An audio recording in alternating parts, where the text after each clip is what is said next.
violation of God's law. Some of the things that they were doing were despicable. We'll come back to that in a moment. It's not told in the children's story, but we'll touch on it briefly in a moment. They're in that cycle of salvation, but it's the violation of God's law, the occupation, the suppression that they're feeling right now, and they call out to God, call out again, and by his grace, he responds and he raises up a judge, and it's not Deborah this time, not Othniel, not one of the others, it's Gideon. So as we dive into the story right now, I want to draw out for us, for you, and if you write things down, you might want to write these down a bit later on, 4 key learning points. Now I know it should be 3, but it's 4 this morning, all right? 4 key learning points for application to our own lives as we look at that story of Gideon.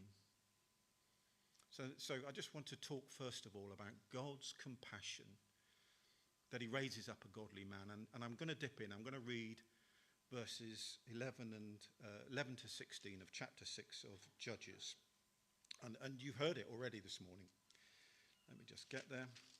And this is the calling of Gideon by the angel of the Lord. So the angel of the Lord came and sat down under the oak in Ophrah that belonged to Joash the Abizrite, where his son Gideon was threshing wheat in a winepress. That's significant. We'll come back to that in a moment.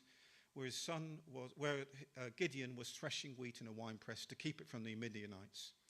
When the angel of the Lord appeared to Gideon, he said, "The Lord is with you, mighty warrior." "Pardon me, my lord." I think there might have been a degree of sarcasm in his voice right there. Gideon replied, "But if the Lord is with us, why has all this happened to us?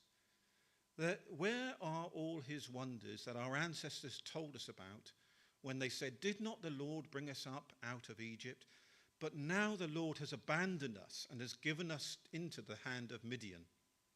The Lord turned to him and said, "Go in the strength you have and save Israel out of Midian's hand.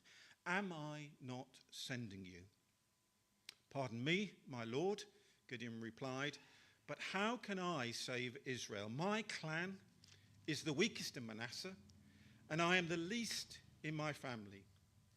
The Lord answered, "I will be with you, and you will strike down all the Midianites together. My tribe is the weakest in Manasseh, and I am the least in my family." So we need to know what's going on here. We need to understand a little bit about where Gideon sees himself and why he sees himself in the position that he thinks he's in. And you need to understand what was going on with the setting up of the 12 tribes back in Israelite history, that God established those 12 tribes. And they were the 12 tribes established under the sons of Jacob. If you go back in the Bible, you can read it, Jacob and his sons. And so you've got Dan and Reuben and all of those, including Joseph. And it's Joseph of the Technicolor Dreamcoat. That's who we're talking about. It's that Joseph. But Joseph has 2 sons, Manasseh and Ephraim. And rather than establish one tribe under Joseph, there are 2 half-tribes established under Manasseh and Ephraim.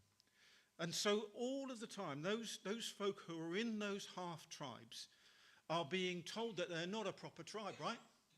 They're not a full country. They're not a full people. That they're only half a people. They're only half of what they should be. So they're kind of in the pecking order. They're already lower than the other tribes. And here is Gideon, and he says, "Look, I'm half a tribe.